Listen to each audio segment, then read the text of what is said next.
sejam muito bem-vindos a mais um episódio do Trilhando com a Gente. Um podcast feito por mães para pais. Sim. E não qualquer mães.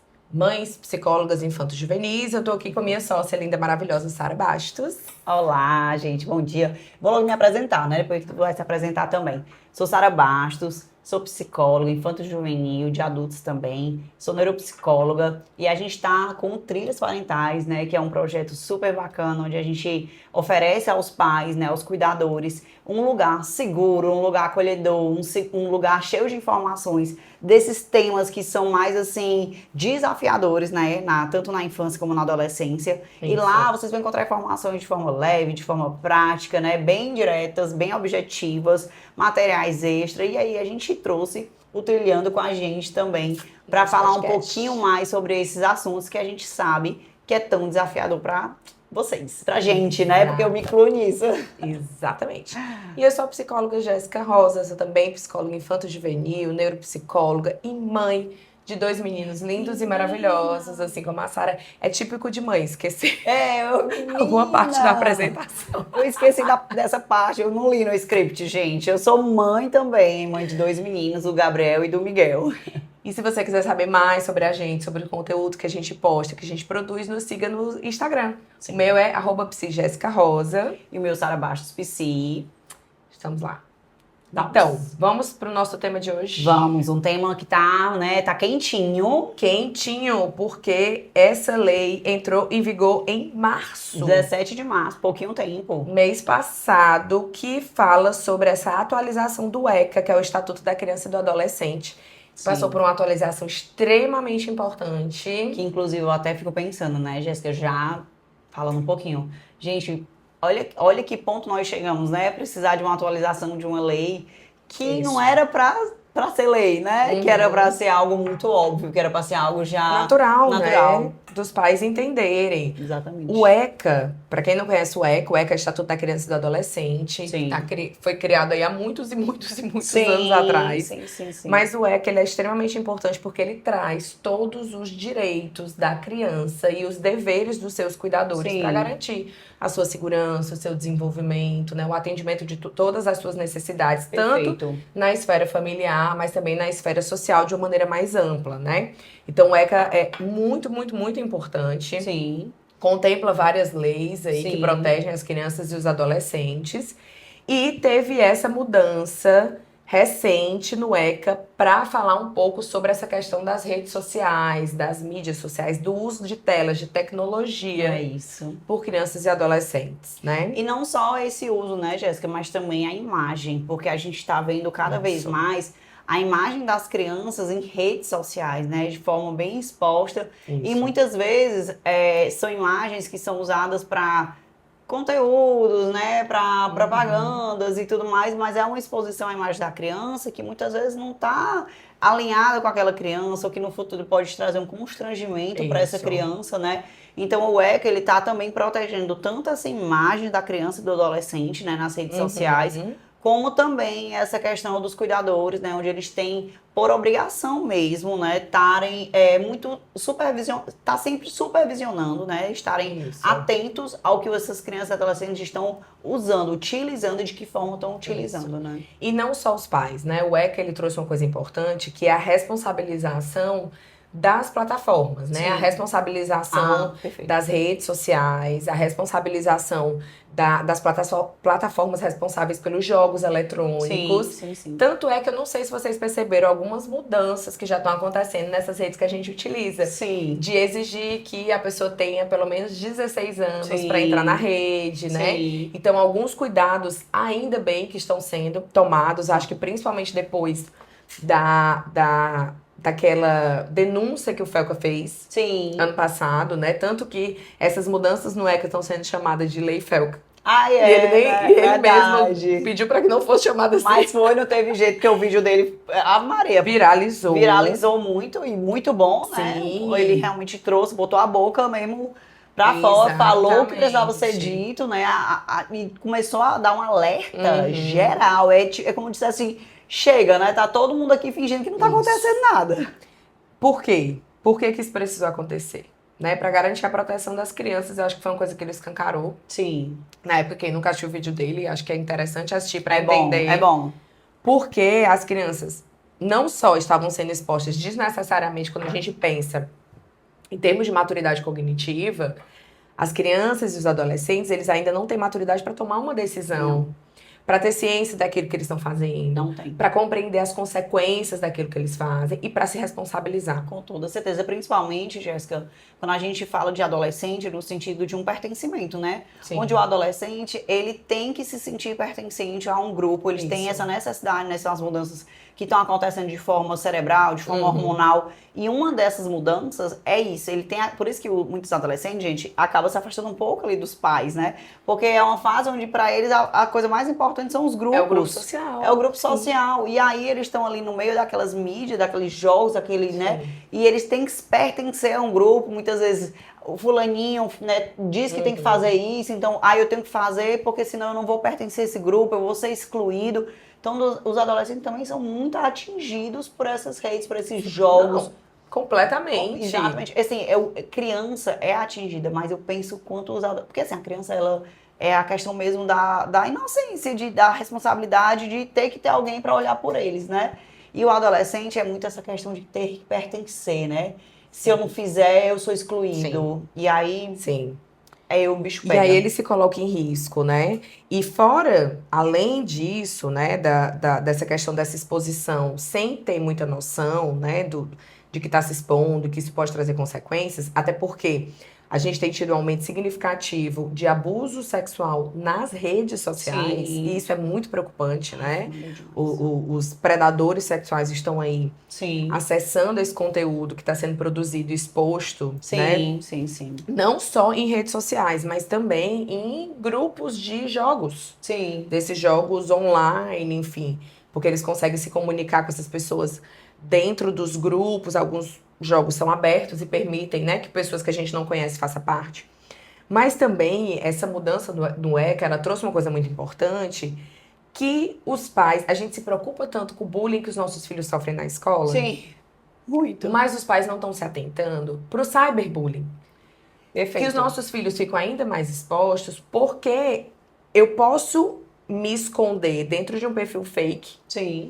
Falar coisas horrendas sobre aquelas pessoas. E hoje o que a gente mais encontra são perfis de escolas, de turmas de escola, em que as próprias crianças e adolescentes entram nos perfis para falar mal uns dos outros, para expor, para criar imagem falsa com inteligência artificial, né? Pega ali o rosto daquela menina, daquele menino, coloca ali num corpo desnudo para estar expondo e humilhando e criando essas situações de cyberbullying que são tão ou mais perigosas do que o bullying.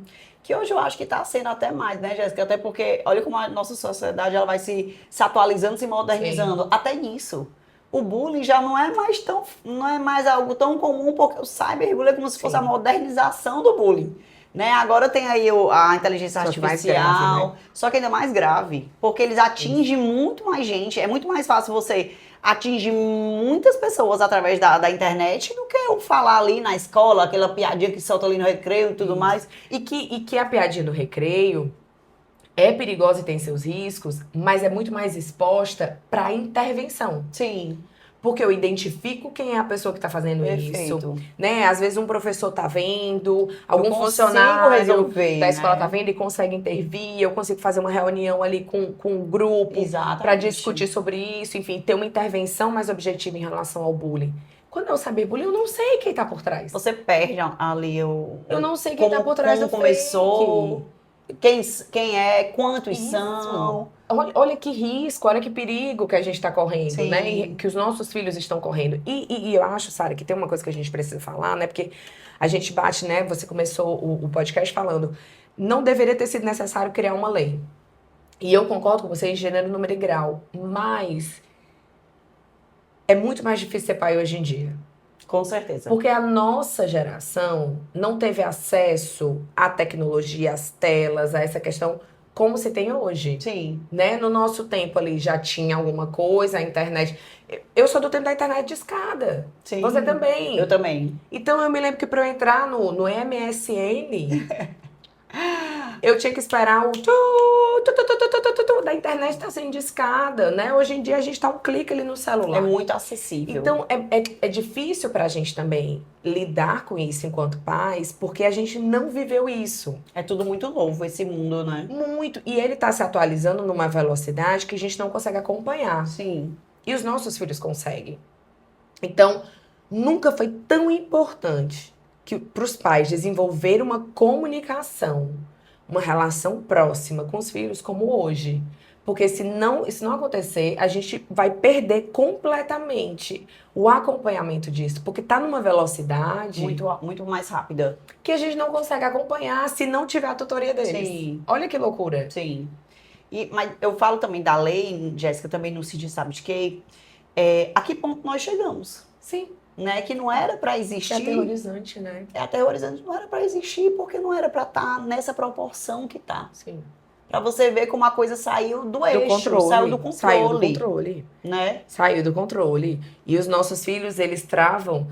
É engraçado, né? Eu tava lendo uma postagem esses dias no perfil de uma colega que dizia assim: criar filhos é ter o nosso coração fora do peito e a gente fica rezando para que o mundo seja gentil com ele. Alguma coisa nesse sentido. Perfeito. E todo dia a gente, né, reza para que os nossos filhos saiam de casa em segurança e voltem em segurança. Mas a gente tem que rezar também para que ele esteja de segurança dentro de casa. Também. Porque talvez aquele momento que ele tá dentro do quarto, no celular, esse é o ponto. no computador, jogando, nas redes, né, sociais, talvez ele esteja até mais em risco do que quando ele sai de casa. Você falou um ponto muito importante, que é onde entra também essa lei, né? A lei que faz com que exista essa supervisão. Então, é algo que realmente... Gente, chegou até uma lei para isso. Isso a gente tem que ser, assim, o beabá, né? Porque não tem como uma criança, um adolescente estar no celular ali por horas e a gente não ter esse controle, esse acesso. Não saber o que ele está fazendo. Não saber o que ele está fazendo, né? Com quem ele está falando. É igual aquela coisa do bullying, que a gente fala da escola. Não tem como ter o filho todo dia ir voltar com a mochila sem tu ter um controle, sem saber o que ele tá levando pra escola, qual é o brinquedo que ele leva. A gente começa a aprender isso desde a infância, né? Que comida ele tá levando pra lanchar. Qual é o lanchinho que ele tá comendo, se voltou a lancheira cheia, se voltou vazia. Qual foi o brinquedo do dia do brinquedo que ele escolheu, né? São pequenos sinais, são pequenos hábitos que a gente vai criando que aproxima essa relação, né? De cuidado, de preocupação, apesar de ser... Saber que a gente tem milhões de coisas para fazer, mas é um vigiar que é necessário, né? Um vigiar que é necessário. E que vai repercutindo durante toda a infância e posteriormente a adolescência dessa criança, né? É na adolescência que a gente precisa ser mais realmente vigias, próximos, porque vão ter as mudanças, vão ter aquilo que eu já trouxe, né? Que é a questão do pertencimento aos grupos, que eles têm muito essa necessidade. Uhum. E aí é onde que a gente vai não mais olhar o lanchinho, mas vai estar olhando o que meu filho costuma estar vendo, o que ele está lendo, o que ele está olhando no celular, o que ele está brincando, o que ele está manuseando. É esse olhar que é desde a infância que a gente não pode esquecer na adolescência. Não é porque eles estão se tornando mais independentes que a gente deixa de vigiar, né? Então é aí que a gente precisa mesmo olhar, como tu disse, que é muito importante. E entra num conflito que eu já ouvi de uma mãe, né, aqui no consultório, dizer assim, eu não quero invadir a privacidade do meu filho. Eu escuto bastante. E eu entendo esse conflito, né, porque nós estamos formando pessoas e a gente quer que eles desenvolvam sua autonomia, sua independência, sua individualidade. Mas eu acho que a gente precisa colocar na balança o seguinte questionamento. Invadir a privacidade ou garantir a segurança? Perfeito. Por quê? Meu filho, ele não tem maturidade, um desenvolvimento cognitivo que permita a ele que ele faça um senso de critério, de compreender, de dizer assim, ok, aqui tá ficando perigoso. Aqui eu tô me expondo. Então, peraí, será que essa pessoa que tá se aproximando de mim aqui né, nas redes sociais que eu não conheço, será que ela tá desejando meu bem mesmo? Exato. Você Né? é Ou tão será- gentil, né? Ou será que ela tá me colocando em risco? Ele não consegue fazer isso. Exatamente. Ele ainda não tem maturidade cognitiva para fazer essa triagem. Perfeito. E é aí que a gente entra. Então, não interprete como eu estou invadindo a privacidade do meu filho. Interprete como eu estou garantindo a segurança dele. Exatamente. A gente até tem as exceções, né? Claro, Jéssica, a gente vai encontrar adolescentes que têm bem mais um senso de responsabilidade, um senso de certo e errado, um senso... Sim, perfeito. Eu ia até falar isso, porque às vezes você mas todo adolescente é assim. Gente, a grande maioria, a gente fala da grande maioria. Tem um ou outro, né? Eu tenho que adolescentes que eu vejo, meu Deus, eu falto trocar de lugar com adolescente, porque a menina é, né, de uma sabedoria, mas não são todos, né? A grande maioria, a gente tá falando da grande maioria, sim, porque eles estão passando por muitas mudanças e eles não têm esse senso de realmente de perigo. A gente já foi adolescente, é só você olhar para você mesmo, né? A gente olhar para o nosso passado e pensar, meu Deus, quantas vezes eu me coloquei em risco? Pense aí, quantas vezes você se colocou em risco? Meu Deus. Vou nem entrar nessa. Não. É melhor não entrar O juiz nisso. do tamanho do ovo de codorna. Exatamente. Perfeito. E seu filho pode estar em risco, assim, a gente está falando, né, do bullying, do cyberbullying, a gente está falando de predadores sexuais, né? Sim. E a gente está falando do vício em telas. Perfeito. Porque eu preciso estabelecer esse limite também, né? Para não Sim. correr o risco de que meu filho desenvolva um transtorno Perfeito. de vício em telas. Então, são muitos pontos aí que exigem esse nosso olhar cuidadoso e essa monitoria constante. Você sabe com quem seu filho fala nas redes sociais, você sabe que conteúdo ele acessa. Perfeito. Você sabe quem faz parte do grupo quando ele está jogando um jogo online. Perfeito. Né? Você sabe quem se aproxima do seu filho. Perfeito. Se você não sabe, pelo amor de Deus, o que você está esperando? Vá agora. Vá agora descobrir. E a gente, outra coisa do hábito, né, que eu falei do hábito, é que isso deve acontecer, gente, desde a infância mesmo. Então, quando eles são crianças, a gente também tem que estar atento ao que eles estão assistindo. A criança, ela já não é para estar em tela, né? A criança é para estar brincando. Mas vamos colocar no mundo real, que a gente faz um mundo aí que seria perfeito, né? Que todas as crianças zero telas. Mas a gente sabe que é muito difícil, né? A gente sabe que a tecnologia está cada vez, enfim, maior. E a gente sabe também que existem realidades e realidades dentro de cada caso, né? Mas que você, pelo menos, a gente inclusive tem aula sobre isso no Trilhas, né? Tanto de bullying, cyberbullying. E temos também de telas, né? Mas que você esteja, pelo menos, monitorando o que sua criança, desde pequenininho mesmo, está assistindo nas telas. Se a criança já tem... Gente, segure o acesso a celular o quanto você puder, né? Eu vejo pai e mãe dando celular, a criança não sabe nem, assim, não sabe nem ter responsabilidade com o celular é todo quebrado. O celular fica descarregado mais tempo do que está carregado, porque a criança não tem nem responsabilidade. Para ter um aparelho celular, ela já tem. Você vê até pelo cuidado que ela tem pelo aparelho celular, porque ela não tem nem responsabilidade. E aí é um acesso muito fácil, muito rápido para a criança estar ali, mexer no celular, assistir tela, falar com pessoas. E eu fico assustada de crianças pequenas em short videos. Sim. O pai não sabe nem o que tá vendo no YouTube, meu Deus. Gente, assim, isso é muito grave, isso é muito sério, isso pode impactar muito o desenvolvimento do seu filho. Que bom que agora a gente tem o ECA digital. Graças a Deus. Para transformar em lei, né? Tem que ser. E é claro que os pais precisam entender o que essa lei representa, o que isso significa, mas definitivamente é uma lei que protege e defende as crianças e os adolescentes. Sim, perfeito. Né? Perfeito. Então é isso. Acho que hoje a gente queria focar bem muito nisso, né, gente, sobre o ECA, trazer para vocês essa atualização, falar um pouco sobre a importância, trazer um alerta, né, Jéssica, porque a gente também, como profissional, como mãe, a gente tem a obrigação de estar aqui também alertando, né, porque eu acredito que, sim, tem aqueles que sabem, mas que continuam sem fazer, mas tem aqueles que realmente não sabem, né, então a gente está aqui como realmente profissionais para alertar, né, como mães também. E também para falar, se vocês quiserem saber um pouco mais sobre alguns conteúdos, né, como bullying, cyberbullying, como eu falei, acesso de telas, como ajustar isso em casa, né, dicas e tudo mais. Gente, tudo isso a gente fala bastante lá no Trilhas Parentais, tá? Vocês acessam www.trilhasparentais.com.br, que lá na nossa plataforma tem esses assuntos e outros assuntos também, videoaulas curtinhas com materiais super relevantes. Então, acessem lá, que é mais conteúdo para vocês como pais, é mais conhecimento, é mais orientação. E a gente tem que espalhar, gente tem que espalhar conhecimento, porque quanto mais a gente sabe, mais a gente faz, né, e menos a gente erra. Isso é fato. Isso. Cuide dos seus filhos, proteja seus filhos, cuidar também com o que você expõe dos seus filhos nas redes sociais, né? Você também tem que proteger a imagem dele. Sim. E continue nos seguindo, assine nosso canal. Sim, né? Que vai ter mais episódios. Exatamente. Até o próximo episódio do Trilhando com a gente. Tchau, beijo.